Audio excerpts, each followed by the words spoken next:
Winter has always been the true test of ingenuity for those living without modern conveniences. Before central heating and insulated homes became standard, folks discovered simple but effective ways to stay warm while keeping costs low. One of the most overlooked techniques is an old-school ventilation strategy that could, honestly, drastically reduce your heating bills, even in homes with minimal insulation.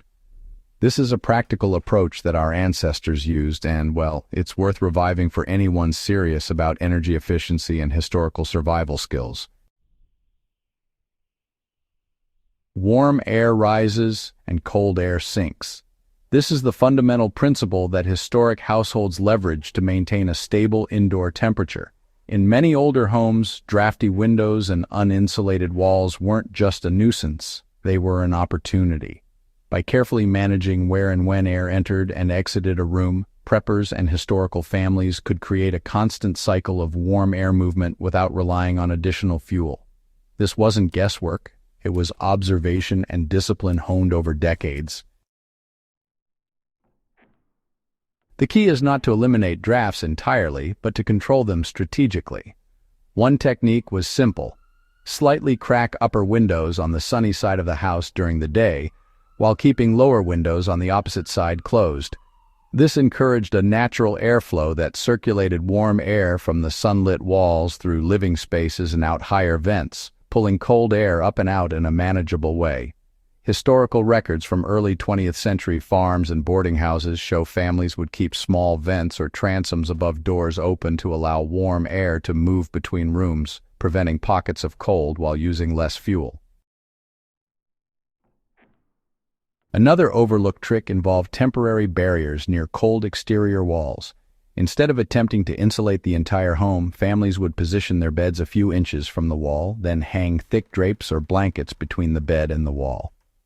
This didn't just stop the cold, it created a microclimate around the sleeper, reducing heat loss overnight. Adding a simple headboard or even a lined bonnet, as some historical diaries mention, amplified the effect by reducing exposure to drafts from window frames or thin siding.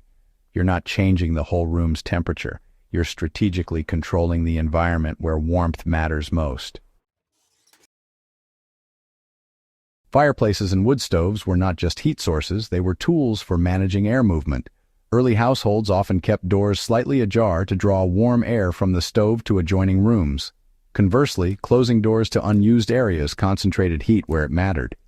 Some historical guides suggest placing small metal reflectors behind stoves to direct heat toward the living area rather than letting it dissipate into walls.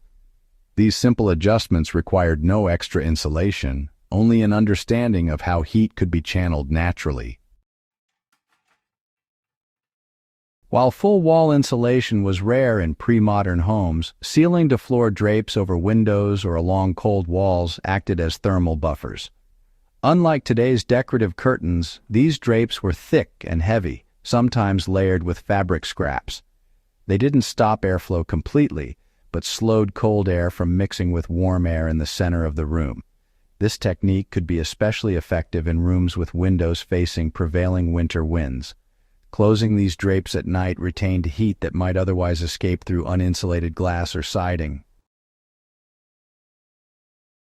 Historic households were remarkably intentional with timing. Windows and vents were opened only during periods when outside temperatures were warmer or sunlight could help, then closed before evening. This rhythm of controlled ventilation maintained a comfortable indoor temperature while minimizing fuel consumption. Modern preppers can replicate this by using adjustable vents or just manually opening and closing windows to create the same airflow patterns. This requires attention and discipline, but honestly, the payoff is noticeable in lower heating costs and reduced reliance on modern energy sources.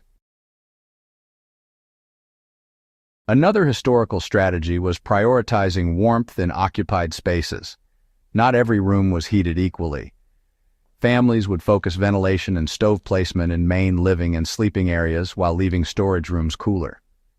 Creating microclimates, small, concentrated zones of warmth, meant less energy was wasted trying to heat the entire house. For example, Keeping one bedroom warm with carefully positioned drapes, draft barriers, and air movement strategies could reduce overall heating needs without any structural insulation. Even with modern conveniences, these ventilation principles still work.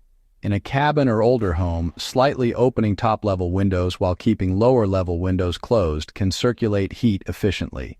Heavy curtains or temporary wall hangings act as low-cost insulation in winter. Strategic stove and fireplace use combined with airflow management creates a system where heat goes exactly where you need it. This is the type of technique that allowed families to survive cold winters on limited fuel, and it's just as valuable for anyone preparing for energy shortages or wanting a historically grounded approach to heating. The genius of this forgotten winter ventilation rule is its simplicity. It requires observation, timing, and positioning rather than high-tech solutions. By understanding how air moves, where heat concentrates, and where cold enters, you can lower heating bills, stay warmer, and practice a survival skill rooted in history. These are lessons from the past that still apply today, especially for preppers, historians, and anyone serious about energy independence. If you found these techniques valuable, make sure to subscribe to Warfield Prepper Chronicles for more in-depth historical survival skills. Share this guide with fellow enthusiasts and help keep these forgotten strategies alive for future generations.